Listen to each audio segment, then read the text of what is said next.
For the first time after a 5-year hiatus, the Border Texan of the Year Gala commenced with a sold-out crowd. This time serving as the opening gala for McAllen, a 3-day art and music festival. Border Texan of the Year is an event that was created to highlight the Valley.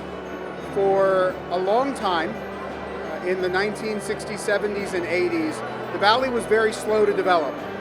There was a lack of attention, a lack of resources, and so a group of community leaders put together the Border Texan of the Year committee with the purpose of reaching outside of the Valley to bring leadership to the Valley, to highlight what we have to offer by way of our culture, by way of our people, by way of the workforce that we have, and the opportunity that we have.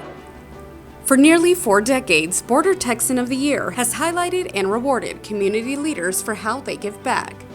This year, Border Texan of the Year Award recipients were Jim and Kathy Collins.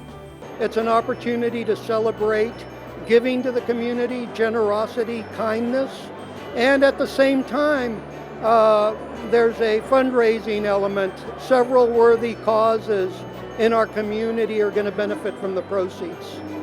5 organizations of the recipients' choosing were all awarded with $25,000. Worthy recipients celebrated for a worthy cause, giving back to the community. But amongst the large crowd, one was missing. McAllen's late Assistant City Manager, Joe Vera, who helped start it all. We started honoring people in tents in a small park in Hidalgo, and just take a look tonight where it's come. So Joe Vera is responsible for all of that. This will be the first Border Texan of the Year event that he does not attend. Since 1989, he was a big part of every single one. For many who knew Mr. Vera, this was a moment of gratitude and a testament to who he was and what he stood for.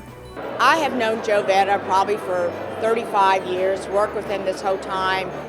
I feel so grateful to know him, and I think the thing that most struck me from Joe is that he would do all this stuff, then he'd be in the back.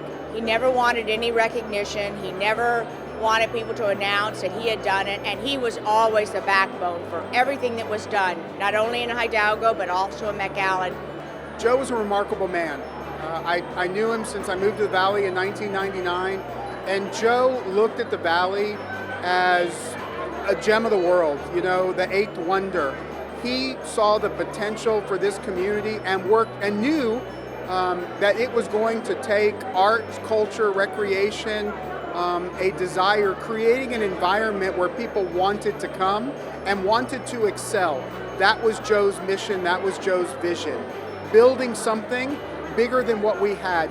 And he did just that. Larger-than-life events such as the annual McAllen Holiday Parade. And that was his joy, that he actually could see people enjoying the parade.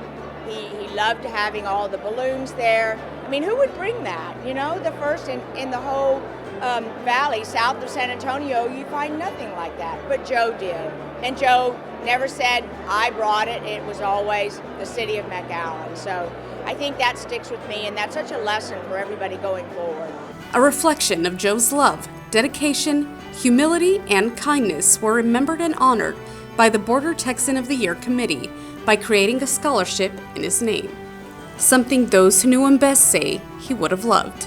I know he's looking down on us and saying, okay, you did a good job. Yeah.